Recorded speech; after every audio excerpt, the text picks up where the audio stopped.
Hi, everyone, and welcome to this webinar hosted by myself, Theo, and Hiwa, whom I'll introduce in a few seconds, just to give you a bit more details into who I am. So my name is indeed Theo.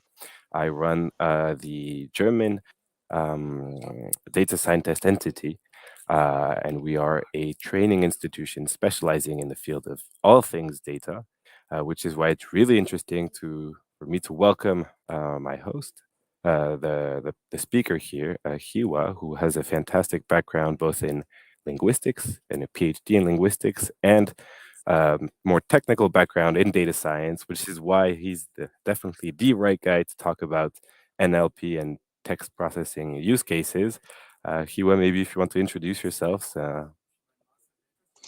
Yeah, thank you to you. Do you hear me right? Yes, perfect. Great, thanks a lot. Thank you for pointing out to very important points and key terminologies. Yes, my background is linguistics. I have done PhD in comparative linguistics with focusing on minority and lower source languages, specifically in northwestern Iran. And these languages, they have a lot of background like contacts during centuries. Having background in linguistics, of course, at the same time, I was dealing with data in my daily day of research and work, as well as in market and business world. So I was super interested in also in computer science and in programming and a couple of other stuff related to what I'm going to talk about today. Bringing these two, I just try to bridge the world of linguistics with the world of NLP and programming in the sense of text processing, because I found out it is super crucial and important to deal with data in a in-depth way. So yeah, that is my background. I have also done postdoc in psycholinguistics at the University of Tokyo, as well as I've been invited at the Princeton University. That is a background on my side. And if you want, shall I start with the work Definitely. or? Great. Let's dig right let's dig right into the topic at hand. And yeah, let me Yeah. put all the fantastic slides up, and I'll hand it Yeah. over to you. Thank you very much. So do you see my full screen, right? Perfect. Yes. Okay, great. Yeah, so again, thank you for giving me this chance to talk about today's super interesting thing. Yeah, hello, my name is Hiwa, and I'm linguist, data scientist, and also MS 365 consultant. Um, I want to start with this question. Have you ever asked yourself, what is NLP or a text? And what kind of questions can you ask regarding a text? What kind of answers makes us happy, for example, while searching in the current online virtual world, and many more. Let's start by some keywords and terminologies. First, I would like to start with defining what is NLP. NLP is a branch in the field of computer science, and more specifically, a branch of artificial intelligence. Let's say AI here as abbreviation. In NLP, the main goal is feeding computers with data and information in order to make the machine understands a text or spoken words. So the ultimate goal is reaching a near human level of performance. So what we see nowadays as and chat gpt and a couple of other programs and tools that I will touch upon them. Further, in NLP, we are dealing with rule-based modeling of human language alongside statistical machine learning and deep learning models. Thus, these models and technologies will provide computers a base to process human language in the form of text or voice chat. In a nutshell, I would like to say that in general, NLP strives to build machines that understand and respond to text or voice data. What is now we have, for example, Alexa or Siri and many others, and responding with text or speech of their own in much the same way as humans do. This is our goal in NLP, to reach out, and this is what makes everybody happy. And finally, to understand the full meaning, complete with the speaker or writer's intending or their sentiment. That is a crucial point that I will touch upon that again. So the other key term here in this work is text. What is a text? Traditionally, a text is understood to be a piece of written or spoken material in its primary form, as opposed to a paraphrase or summary. A text is in any stretch of language that can be understood in context. It may be as simple as one, two words, such as a stop sign or symbols, icons, nowadays emojis, or as complex as a novel. Any sequence of sentences that belong together can be described as a text. Of course, a text can be beyond this what I said. I'm not going to touch upon the ontological point of view because a text can be even just a simple look. But of course, that would be difficult for the machines. But nowadays, we have these advancements to realize that. So now, combination of new technologies and texts. So the concept of the text is not a stable one. It is always changing at the technologies for publishing and disseminating texts that evolve. Basically, in the past, texts were usually presented as printed matter in bound volumes. So what we see like books, novels, pamphlets, or many other types that you may deal with and in the earlier times and even nowadays. Today, however, people are more likely to encounter text in digital space. This is what we are dealing with nowadays with social media, online life, and where the materials are becoming more fluid. So that is the most interesting part about the online world. Text can be no longer be thought of a relatively fixed and stable, and it could be super dynamic, and they are more fluid with the changing affordance of new media. So at any point of time, we have Facebook, we have Instagram, WhatsApp, and many more. In addition, they are becoming increasingly multimodal and interactive. So formerly, a text was just simply a written text, like for example, to have a couple of words together, then putting some emojis. Nowadays, even we have more than what we can imagine, voice and many other. Links between the texts are complex in online world, and intertextuality is also common in online text as people draw upon and play with the other texts available on the web. But could be interesting in a text to develop tools for that. Why a text should be so much interesting like that? We develop, for example, various types of tools. Well, if you want to know about an author of a genre, like a book and the genre of the book, or a text, which is more than likely you will have a different mood depending on the search, then you will get the idea that yes, it is super important to have super tools that we can really find out what we are searching for. In our daily life, we are looking for different types of books, authors, genres, for example, romantic, scientific, philosophical, literary, and many more. And nowadays, the load of the information is blowing, and many are interested in short statements and summaries and specific contents that we want really to grasp what we want for the many reasons. It could be academic, it could be like writing an article or our homeworks, or maybe designing something new. And basically, we are looking forward for a very simple, fast, and precise method to do our research and our search in the Google or Bing or other search engines, and to get the most precise results. This is what we are looking for. And the need for such a goal led the giant information companies such as Google, or let me show you here, Microsoft or OpenAI with ChatGPT. So, for example, they are really starving to provide the best performance, and they are really in competition. And recently, we heard about Microsoft being that they integrated the OpenAI ChatGPT, that you can just simply chat with the tool and you can get what you want. You can just simply type, and then it gives you the search result. But this open AI technology currently is going like, and the aim for that is to give the best user search experience, which consequently generates and attract billions of dollars to their revenue. So this is super important what we are doing. For example, by each search, we are really putting a lot of money into those companies. And to understand the concept of the search, And finding out, for example, the best practices in NLP and computational linguistics, this is what we are going to see and to deal with today. So basically, I'm going to show you how this concept works out that we have nowadays ChatGPT and such improvements. There is a lot behind, but I'm not going to really talk about all of that details, but I will give you some taste of the work. Imagine you searching Google or Bing or any other tool, for example, for the topic of war and peace. So, what does the machine engine do? It goes through a complex network of corpora worldwide, and you get different types of options basically because there are a lot of information. It basically goes through a very complex process by detecting all the possible databases and corpora available anywhere in the world. However, if you be a bit more precise in your key terms, you will help a lot.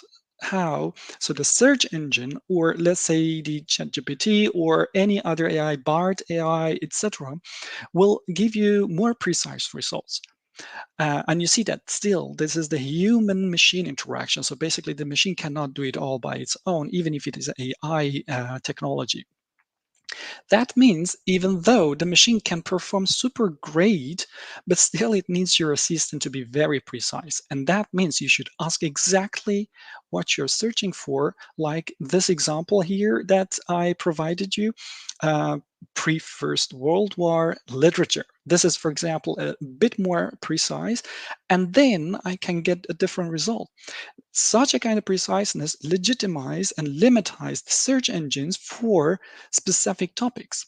So they go through all of those corpora for that type of key terms so that they can extract it. However, behind the exact information which can facilitate work for much more efficient performance, a well-saved metadata is important that can be highly influential. And that is the reason most search engines daily try to steal your information and the data from you, because that helps really to make life easier at some point. But of course, I warn you, that could be super dangerous as well. Because the more we are giving with all of these cookies and many other ways that they get the information, of course, they make life easier for us. But at the end of the day, that could be even super scary. Yes, this is what I was searching for, and actually, I found my book, The Great War in British Literature. So that was something what the search engine I made it. Yes. However, it is also super dangerous, as I said, with the data. We have to be really watching out what we are giving. But what topics exist in each collection of text? We are searching in these texts, and what do we have as text? This slide shows various types of themes in which the search engine goes through each and the way it connects all pieces of information. Consider from left to the right, we have theme 1, theme 2, 3, and to the rest. Then it goes, for example, through theme one in another corpora, then another one, and it just connects all of these pieces of information to each one. And at the end of the day, as you see on the rightmost side of the slide, it gives you, for example, pattern A or example A, like lessons from the event, or B, aids, or C, concerts for the nation, etc. So you see that it really goes through all of these pieces and it really connects. So that means the information cannot be lost anywhere in the online world. So, regarding the question that how many topics exist in each collection of the text, I would say as many as humans provide, like news, text, scientific publications, etc. Again, if you look at the left side in the new popped up slide, not slide, the picture that I have theme one, theme two, then it gave a ratio that, for example, how much that it occurred in theme one, like system, Bush, warning, dollars, millions, small US, etc. And we have plenty, an unlimited, infinite number. As you see in this slide again, in theme one, we have system, while in theme two, we have year with a higher ratio. So that could be very different. Similarly, in the other themes that could happen.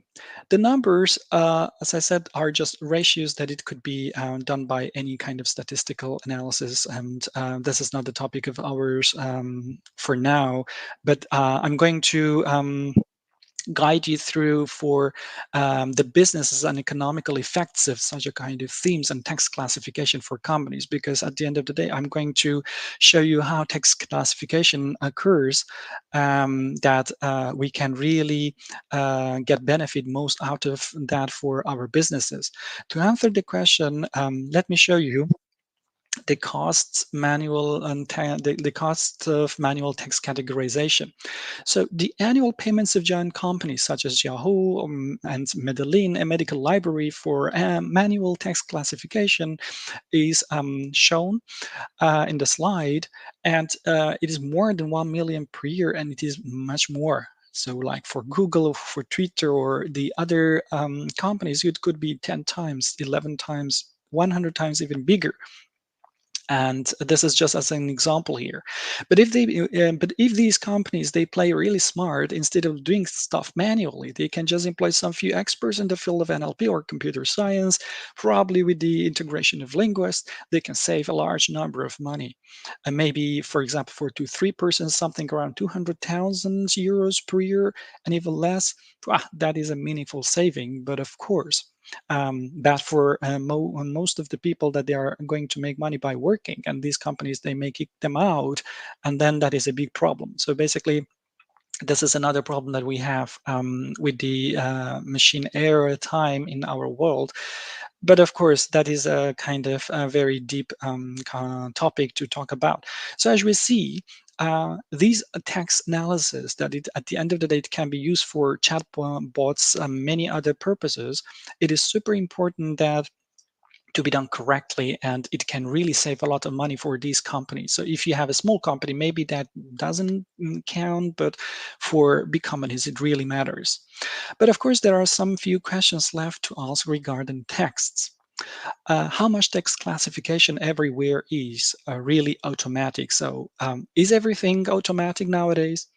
What existing knowledge in my head and in the others went into their analysis? For example, what kind of information came from, and to what type, and how? So can you think of another reason that why deliberately it turned out to be silly?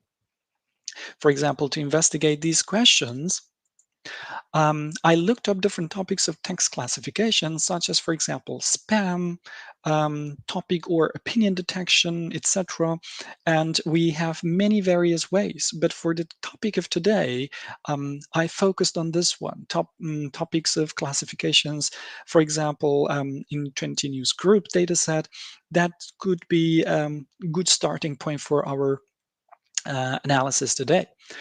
So what I'm showing you here in the slide, it is a sample selected out of almost 20,000 more news sets, which I tried to analysis and to investigate. Of course, there are many more. What do we see in this slide? We see that there is a content. In this content, we have an email that it's sent from someone with the subject X to an organization, and it gives, like, for example, lines 15, and then it starts with I was wondering if anyone, to the end, thanks IL, and brought to you by your neighborhood lyrics ST. So this is a type of text. And what does text classification do? How this can be done? This would be a super cool and interesting question to find out. So, testing different models, for example, like for doing such a kind of analysis, basically there are various models, and it could be supervised or unsupervised learning of biases. And then there are various models, for example, K-neighbors classifier for document matching, etc. And this slide, the CNN News datasets include various topics, for example, Iraq, Baghdad, and etc. These all help the machine to classify the text by the frequency of occurrences of each. How? For example, we have a Roman or we have newspaper article, and then what the machine does. So basically, the machine goes to find out to detect each single word. Of course, the definition of word is again very problematic. I'm not going to enter that because that is a linguistic topic. But let's say that here the words is like Shi'it, Hussein, trials, and occupation, Hussein, attorney. These are words. And the machine collects all of them, gives a frequency, and then that based on that frequency, it classifies the text. It would say that, okay, here I have a lot of proper names. I have, for example, a religion, etc.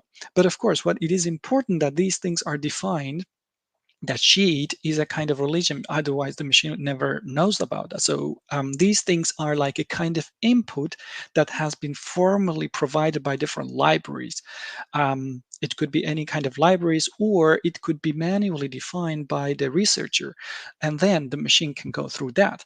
And for these frequencies to give better parameters and to offer models, then we have neighborist neighbor for document matching or kernel canonical correlation analysis and vector operations for finding topics and characteristic keywords.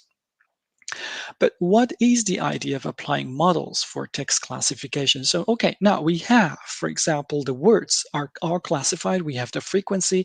We see that, okay, 10 times Saddam Hussein is repeated. I don't know, 100 times Taliban or American Civil War or George Bush or Joe Biden or etc.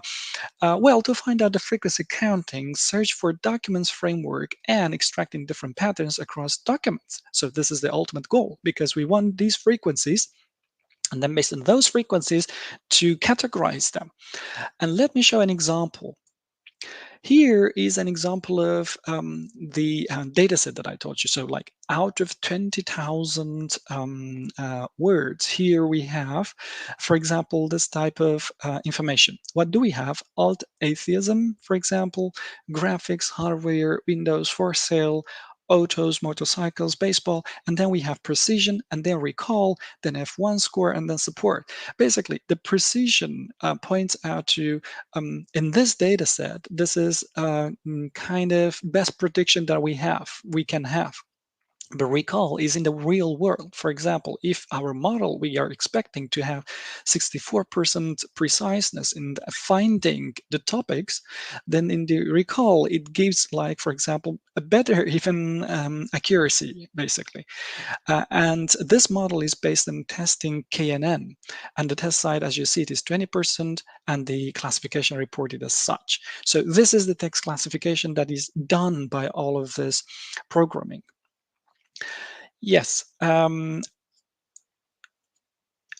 here I'm just pointing out, for example, how the model gave different reports. For example, for some, it works very well for some of the topics, but for some topics may not. For example, here, the topic like religion and a group of science, it really works well. It is around 84% or 94% accurate preciseness, while it fails for the other themes and topics, and it doesn't work. So you see that these percentages are super important in data classification. Generally, a speech or a talk might not have a clear and specific topic, and it can be very dynamic. So it is super difficult if our database is a spoken database. So, for example, a story or a TV news, etc. With naive bias, it works perfectly in most groups except for talk and atheism. Also, the models gave different reports for some of the topics. For example, it works very well also for yeah, it doesn't work very well for politics and especially talk religion, so that is super difficult. And at the end of the day, for a better vision, also by the text analysis and text classification, we can get the cloud. So then you can easily see that, okay, in one text or in one corporate that we have, space is the most frequent one, orbit is the second, shuttle, NASA, etc. And we see that through this cloud, even with an eye, we can just recognize, okay, this is a scientific context. So these are all based on frequency that, for example, how many times space is repeated. And then the machine classify this cloud and put say, okay, this is a scientific topic. And the other one is, for example, a religious one.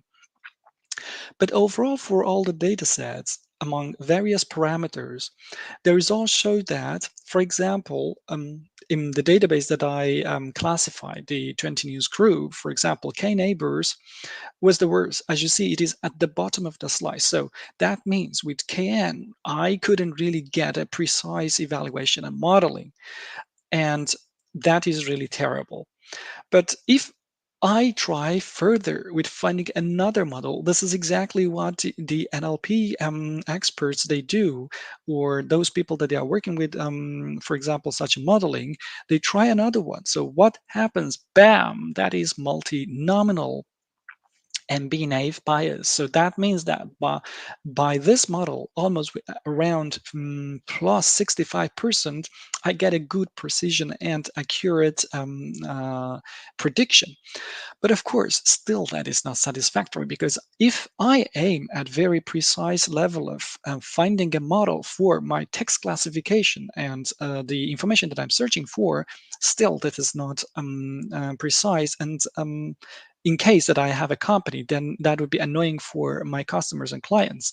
So what I do, further I go with the other types of modelings. Wow, logistic regression goes a bit further of the multinomial model, and I get like around 70 and even a bit more preciseness in the prediction. Bam, of course, double bam. Um, well, the fact is that still, even if I'm happy, it doesn't mean that I should stop here. Still, the idea is that we need to search for further models, that we need to have better predictions in search engines and in text classification, so that we can have really a sophisticated gradient descent classifier. It seems that it is a little bit better. As you see, it is in red.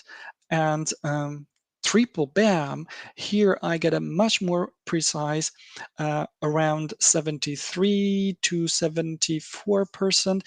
This is exactly what an NLP expert is doing by the text. So once I'm classifying, I'm finding a model, and then based on that model, I tell my machine, hey, look, I have SGD classifier, and based on that model, please do any kind of text classification for me, because that is the most precise model for my work for the type of information that I have. Then what happens? Then it gives me very precise information that I can develop my career, I can work better, and I can even give better products to my clients, and yeah, to make them happy as well. But of course, that is in a machine learning phase. And if we go further, what we know as artificial intelligence, or let's say, let's coming to the in deep learning models and like neural networks, of course, all get different results. So what happens here? What I'm providing here in this slide are the statistical analysis and modeling of deep learning here by neural networks. And this is a type of model that has one hidden layer with 1,500 nodes. You don't need to memorize these technicalities. What is important here is that the classifier was Adam, and the loss was categorical cross entropy with two callbacks, and early stopping reaching three epochs. So that means it shows values between very low, like 0.0001 and 0.05, which is very good, but 0.05 demonstrates the best result and good training speed. And exactly here, as you see in the slide, we have really a good performance and good prediction, and yay, almost 90% accuracy for a good model. And exactly this is a type of work that these companies that they are dealing with your data, and they are classifying information or providing you, for example, like a good search engine, etc. They use such a kind of modeling. So it all comes from frequency, doing statistics, preparing models, give that model to the machine, and then you can get lots of good feedback. In the end, I also extracted a word cloud that, of course, I showed you, but here there are a couple of stuff to point out. So what I have done, it was in the field of statistics and computer science that I explained to you. But if I go a little bit out of that, there are a lot of obstacles on my way. What are those obstacles? So basically, what is important in such a kind of modelings, we have to really take care of metadata. Metadata like what? Like age, education, gender, sexuality of the people, or the type of preferences they have, for example, in social classes, even their incomes and everything, or the social information like what kind of social class are they belonging to, psychological information, is the person healthy, not healthy, bipolar, I don't know, many different kinds of information that one can get, or geographical information. It could be Middle East or East Asia, West Asia, or America, South, North America, Australia, any kind of geographical area it could be. And what is more important here to point out, the biggest obstacle here for our AI models nowadays is metaphorical features, because we human beings, we talk to each other with eyes, with gestures, and we have a lot of other non-spoken facilities that we do.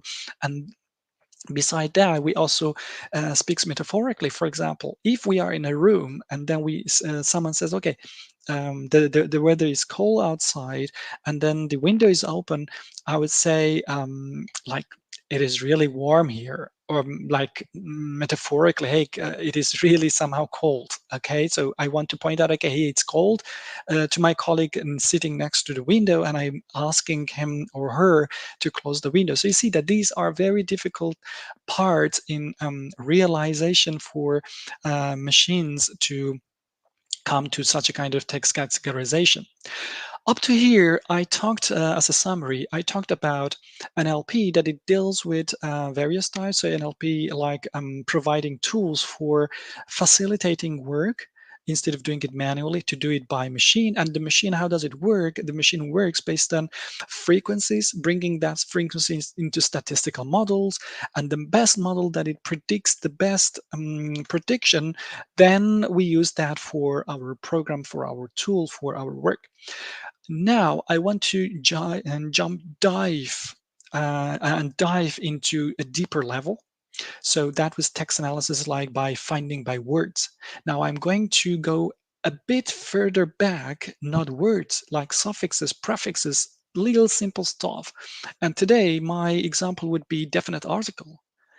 So what I'm going to show you here, it is talking about definiteness. For example, like what? Like English, the book, the man, or an indefinite like an umbrella, a book. So the, and demonstratives, for example, this book, that book, these men, these women. So what I'm going to do here, I'm going to search for these little stuff, like little forms in a text, but not for English. I'm going to invite you to learn a bit about a one minority low resource language, Kurdish. But the method, I'm not going to do all of these super complex models like machine learning, neural network, etc. Actually, I want to start from the scratch by using REGX, a very simple method, and to show you how difficult it can go ahead and how precise and simple you can go for NLP works. So let me introduce the sample region. This is the area. So I'm going to select Iran, and through Iran, we will fly to northwest Iran, to close to the borders of Turkey, Armenia, Azerbaijan, and Iraq. And if you look at the area that it is darker than the other areas behind the zoomed out, it is northwest Iran.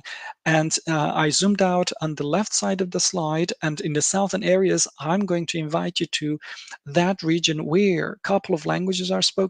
One of them is Kurdish, and Kurdish, probably you heard about this language variety. It includes many more varieties, and this is one of them. And this variety has no standard written, but of course there are some kind of written works, but it doesn't have any official national standard variety. And I'm going to talk about a very local form. So what I'm going to talk about is through years of 2002, 3 up to today, I've done a lot of fieldwork. I went through all of these cities and many more villages. I collected the voice of the people. For example, I asked them to narrate a story for me or memories and to tell me something, to talk to me. So I collected and recorded their voice. This is exactly nowadays our mobiles and many more companies they're interested in. And I collected those information, I transcribed and annotated so that I can use it today for such a kind of purposes that I'm going to talk about. So let me introduce you also about definiteness in Kurdish. We see that definiteness in English includes the, an indefinite an, and demonstratives this, that. Central Kurdish has aka, so this aka, it has a dash before, and that is a kind of form that it attaches to a word. So it is not a separate word, and that will bring us a lot of challenge. And the indefinite form is ek with a dash before. So it is not, of course, these two cases. And I selected this form, aka and ek, based on what is written in grammar. So based on what what kind of works have been done by other linguists. But of course, since I've done a deeper analysis of the system, I will show you it can be much more complex. For example, as you see, there are 4 different kinds of definite for singular, also for plural. There is also for indefinite 2 different forms, and also it has indefinite for plural, and it has be form. That means, for example, instead of saying the man, in Kurdish they can say simply man, and it can be also plural. And there is also the indefinite one, and it has also 2 forms. So as you see, if you look at Central Kurdish, the upper part, it is very simple, and of course it brings on a lot of challenge. And the other one is something done by a linguist, that it has been done by me, and it is super precise. And exactly this preciseness will help us later in text recognition and text classification, so that we can have better performance in translation, machine translation stuff, better performance in finding information, and so on. Let me also show you a bit of the type of work that I have done. In this slide, as you see, there is a sample of spoken language.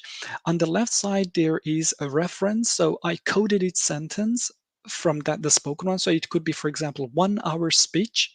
I transcribed all of that and I translated it. So in the middle, you see that the Kurdish spoken text, the sentence, and then the English translation. So what I'm going to do here, as you see here, these colorful parts are those that I'm going to search by regex and modeling for NLP task here.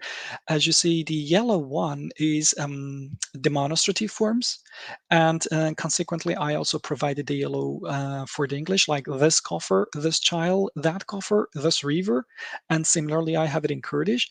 The red one are the indefinite forms. As you see, it is very different. The in the Kurdish version, you see that the ek is between various elements in one form, while in English is totally different. So in English, like a carpenter, like CN 115, we have it, while in Kurdish it attaches to a word. Here, it makes it very difficult if you are a computer scientist, but you have no knowledge of the language. Then you will be in a great trouble. And that is exactly the reason that why we do not have minority and low resource languages included in the current AI developments and machine learning stuff. Because well, English is much simpler, and that makes life for us much easier. But yeah, this is a kind of sample text. So what I have done, I went through sentences. As you see, as you saw in the previous slide, what I have done, I extracted all of those sentences. Then I extracted the pattern. So I defined, for example, what I'm searching to the machine. I said that if I have such a kind of word, then please, if you see such a form like ik or aka, find those patterns, and then filter those exceptions. If there is, for example, a special type of exception, I just give it to the machine, or to do as a regex, I just defined it. Okay, these are exceptions. Please, if you find similar forms of that, don't include them in the search and put them out. For that, what I have done, I made a free words dictionary because it is super difficult. For example, as you see here, to search for these forms which are in between words. So what I have done, I made a collection of words to find out that these are, of course, alternatives that should not be considered in the frequency counting. So some of them I know because I'm working on the language or any other language, so I define them. But of course, it is not always accurate because I may miss something or I forget. So at the end of the day, what the machine does, it gives me all of the sentences with those patterns that I asked it. For example, I said that give me all of the definite articles if they are in this form, like the plus man. So I didn't say man, I defined it as X or any other pattern so that the machine can recognize that. So what the machine came up with is like a very simple frequency counting. So what I have done here, I had almost 10 different types of text. As you see on the top side of the slide, we have text. Text 8, 5, 3, 10, 4, 7, 6, 9, 1, 2. So then the color, that means the machine went through the 10 texts, and these 10 texts are from 10 different individuals, persons like me, you, etc. So that means the machine searched for all of them. And just consider someone could speak quite clearly, someone not. And this is super difficult. So it is the task of a linguist, a researcher, to transcribe it well. At the bottom of the slide, below the colorful bars, we see a ka, a, and a can. So that means these are the verbs that I was searching for. And actually, the machine found them quite good. These are for definite articles. So these are the frequencies. And for the frequency of indefinite articles, again, we see 10 text on the top of the slide in different colors. Then in the middle, we have the bars, and these bars are all frequency. And we have indefinite ones like ik, ak, yik, yek. So these are four different types of indefinite, while in English we have a and an. So that means in Kurdish we have four different types of indefiniteness. So for that, someone should be really knowledgeable about the language. Otherwise, you will risk to make a lot of mistakes and problems. Then that would be highly problematic. So yeah, this is the frequency. For definite indefinite, of course, I did it for many more, like the monosyllables, etc. But I don't show you here. What I'm going to tell you here, based on that frequency, recall that in the machine learning models and neural networks, I went through KNN model, a naive Bayes model, and the other models that I showed you. Here, I also did a very simple statistical modeling. And through that statistical modeling, I could really understand my text. So in the next slide, I'm going to show you a very simple model. And that simple model could be super convenient rather than having very complex models of machine learning and neural networks. Then let's focus on the right top side with definite. So we will start with definite. So what do we have here? If you look, we have on the left side of the bar, we have true label. At the bottom, we have predicted label. Similarly, for indefinites, we have the same. And we have true false. So for the true label, the true means positive, and for the true label false, it means true label negative. What does it mean? If you look for definite, on the top left side, we have 96 counts, 96, right? And on the right side, we have 57. What does it mean? It means that my my pattern and my algorithm worked not pretty well because 98 cases were correct, 57 cases were wrong. That means ah, that is not really cool. But then, what should be the problem? For now, I don't know. We will go ahead and I will tell you how I could fix that one and how I could solve this.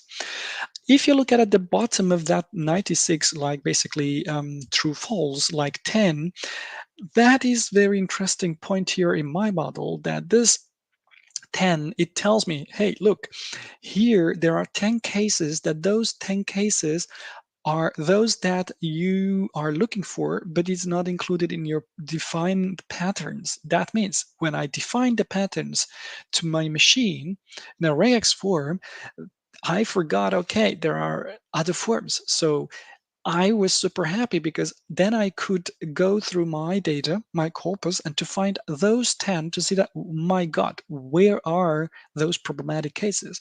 Then I could find easily something that I didn't notice, or I couldn't, or I was not able to find out myself as a human. And the machine did for me. And I'm really thankful to the machine here. So I went through that and I corrected so that in the next modeling, it could be fine. And the yellow one with 2496 are those patterns which are not important. The machine found them, but put them aside and separated from the true ones. So that means those are cases similar to the patterns that I was searching for. That was for definite. Let's go to the left side and we have indefinite. So what do we have in indefinite? If you look at on the top left side of the model, we have 108, and then on the right side, we have 12. That means my model worked perfect for, not perfect, but super great for indefiniteness. That means like finding a man, an umbrella was much better than the book, the man. And like definite indefinite. So for this language variety like Kurdish that I've done the work, and that means so far my model works very good for indefiniteness, not good for definite. Again, in the indefiniteness, I have 11 cases that I didn't notice that those are existing. The machine found them for me. Thank you very much for this great work that you have done, machine. And I went through my database again. I checked those 11 cases so that I find them and I can correct them so that I can have a better, more precise model. And again, 2,530 are those cases that the machine found them, but they are put them aside. So these are not included in my modeling. And that is totally fine because I also don't care because this is not what I'm searching for. So at the end of the day, by like polishing the patterns and everything, here is my model. If you remember again, in the text classification, I had something similar like with precision, recall F1, etc. Here again, for these little simple stuff, I have the same. What does it mean? Here the table says for indefinite, like finding indefinite in Kurdish, I have a precision level of accuracy for prediction at 91% for definite, 91% for demonstratives, around 94. So this is an optimistic model that I'm expecting. But in recall, that means in reality, in the real world, in the real data, what I have, it is something totally different. So that means for indefiniteness, I have about 90% of accuracy, which is really great. But for definiteness, it is 63%. So that means my model doesn't work for definiteness well. I will come to the point why. Let me also point out to demonstratives that means that 97% of my model work perfectly. So that means so far I'm super happy. Now, what is the problem with my definite part? Let me go back again to my search. Here in this slide, I'm going to show you the form in the middle of the slide where you see only A, B, C, D, E. So this E. Here, this E is the most tricky, challenging form for definiteness in Kurdish because E can also point out to many more other stuff like a case or like a vocality or many more stuff. So there are many more things, there are many more functions. We are not going to deal with them.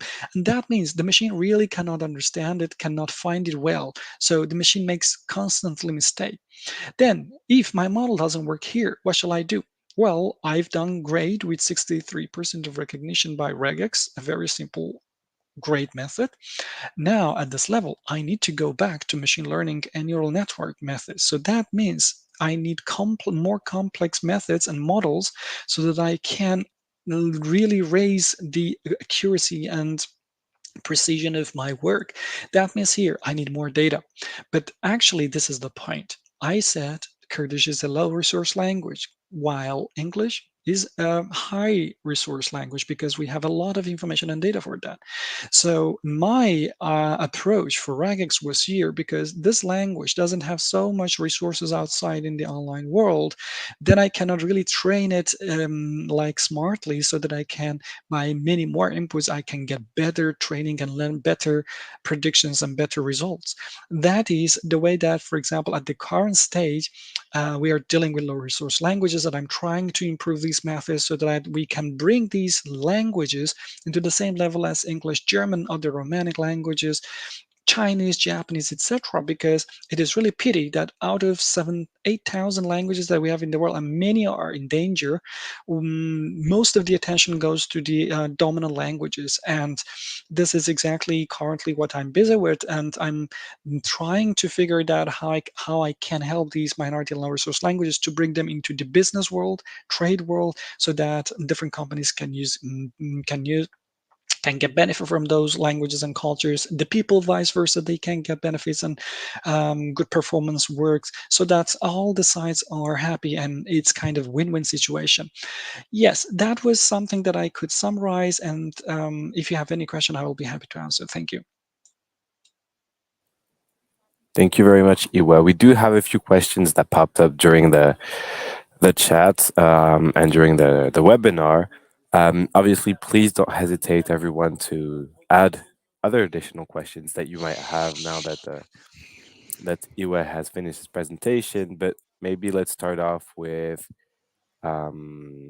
a few questions with regards to this was something that you talked during the chat, but it was generally a question about what we were trying to classify because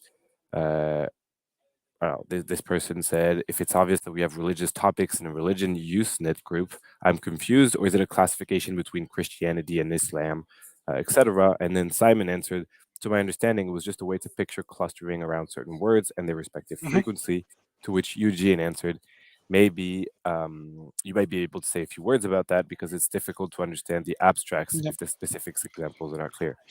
So what I showed exactly was, I mean, the answer was there because the whole idea was to have, for example, words that are more similar based on that frequency, make a cloud, and then put them in one category to say, okay, this is text, religion, this is science, etc. But of course, exactly here we have problem.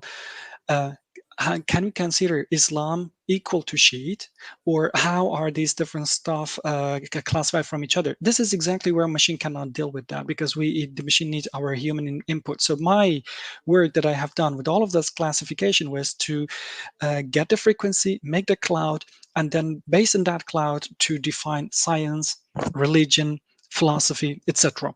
And either a topic is philosophy or religion. That is something to be talked later. No, very clear, very clear. Thank you very much. Another question was regarding how would you deal with rare output labels, generally speaking, within your data sets? What does it mean by rare output labels? I don't know So if Julian's still with us and can clarify his question, but maybe if the idea. not, what I exemplified in my last slides, like with respect to that definite articles, that they are very rare labeled. So exactly here is you need as an NLP expert. This is exactly our gap in the world of data scientists and NLP staff and computer scientists. The engineers, they require good label input, but in many cases we don't have. So what we need to do is to bring researchers, to bring people into that, those who are experts like linguists, for example, in my case, for such a kind of data, label them as much as possible, because this is exactly the laborious work. And nobody is interested to do that because everybody wants to make life easy with all of this AI that, okay, I don't need annotation. We need that. So I would say instead of large data that nowadays people are talking, give data, smart data we need.